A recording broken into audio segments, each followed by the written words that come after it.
What is up, guys? Strike here with Strike Gaming. What we're going to be doing today is we're going to be mastering aatrox in 5 minutes. So the first thing that we're going to go over when you pick aatrox is that he is a bruiser and a heavy extended fight trader. Sometimes he can do burst damage.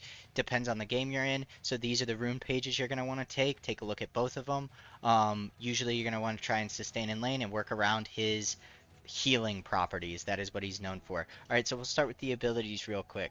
His passive, aatrox, deals an additional 12% magic health damage and restores 80% of the damage dealt as health, reduced to 25% against minions. This effect has a 10-second cooldown. Every time he hits an enemy with the sweet spot of his darkened blade on his Q, the cooldown is reduced. Same with landing your W, it will also reduce the cooldown. Very important to how he plays. His Q has 3 casts. Each cast progressively does 25% more damage. You will do more damage hitting on the sweet spot, and you will also knock up enemies if you hit the sweet spot.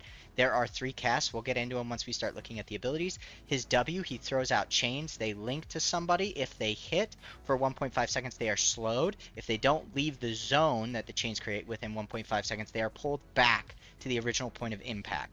Now, his E is a dash. The passive gives him 17% healing. It gives him healing depending on what rank it is. We're leveled up to 18 right now. And the dash is primarily used to buffer with his abilities. You QE, and it allows you to reposition. It also gives him healing. His ult is a great team fight and 1v1 tool. It gives you 100% movement speed for 3 seconds, decaying over 10 seconds. He also gains 45% attack damage. When he ults, he fears nearby minions for 3 seconds, which can make it easier to land that W, and he has increased self-healing for 100%. The champion takedowns that you get while this is active extend the duration for 5 seconds. So hypothetically, if you keep getting kills in a fight, you can add on around 25 seconds to this ult, which can give you about 35 seconds of time in ult. So he can be in his ult for a long time, so long as you keep stacking up those kills. You there. It's you. You got some explaining to do to me. All right. What's up with this? What if it's about? You know, people are watching, but you're not subscribing. Subscribe. All right. Back to the video. I'm watching you. Watching you. Now the next thing that we're gonna go over real quick is we're just gonna go over build. He has 2 builds preferably. I'm going to put one up on the screen now and the other up on the screen. This one is primarily for being a bruiser, and the other is primarily for being a bit of an all-in damage dealer. It depends on the game. It depends on the comp you're playing against. Sometimes you're going to want to be tankier. Sometimes you're going to want to deal more damage, and that is going to change based on the team you're playing against. For now, we're just going to build a very generic build. We're going to go with the damage dealing one, and let's say that this is our build, right? So when we're looking at his abilities, he has several combos, most centered around his Q. His Q allows you to knock up, as you can see, if you hit these sweet spots. And then you can see there I did a QE to land the sweet spot on the third one. It is a extended Q, which is the first one. It has the farthest range. Then the second Q has the biggest width. And then the third Q does the most damage, especially if you hit that sweet spot. A lot of people will save their EQ or their QE for the for the second or third charge because it does the most damage. You can see here how the W works. We land it, and then within 1.5 seconds, it pulls the person back. So quite often what you're going to see aatroxes want to do is you're going to land that first Q, walk up, land that second Q, knock somebody up, and then learn the third Q.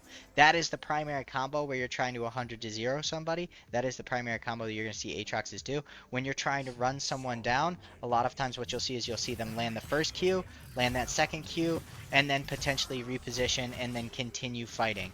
You can see how quickly your passive will come back up when you hit those Qs, and it does a lot of damage. Now, moving on to probably the next most important thing when it comes to aatrox is his positioning.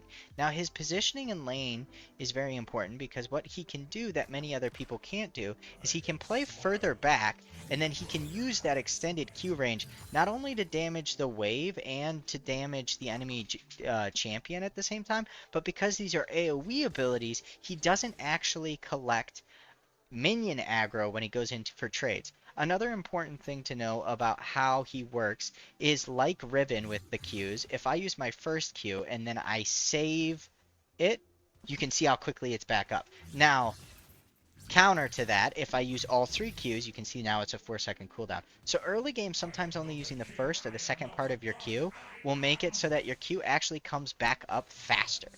All right, very important. Now, one of the fun combos that you can do with him, outside of poking people with lane and everything, or poking people in lane, right? Hypothetically, let's say that we have a champion back here and we can land that first Q, we can play back a little bit, then we can land that second Q, land that third Q, do a lot of damage, right? Very great.